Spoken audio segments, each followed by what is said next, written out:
ఒకరోజు చిన్న కృష్ణుడు బయట ఆడుకుంటూ ఉండగా మట్టిని తిన్నాడు.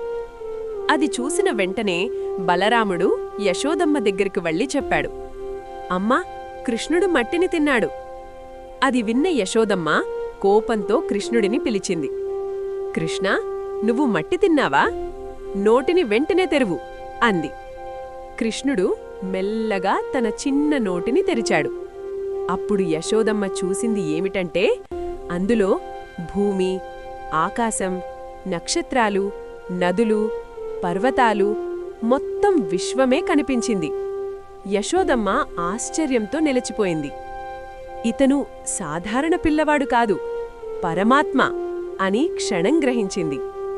కాని వెంటనే కృష్ణుడి మాయతో ఆ ఆలోచన అంతా మరిచిపోయింది. మళ్ళీ అతన్ని తన చిన్న బిడ్డగా కౌగిలించుకుని ప్రేమించింది.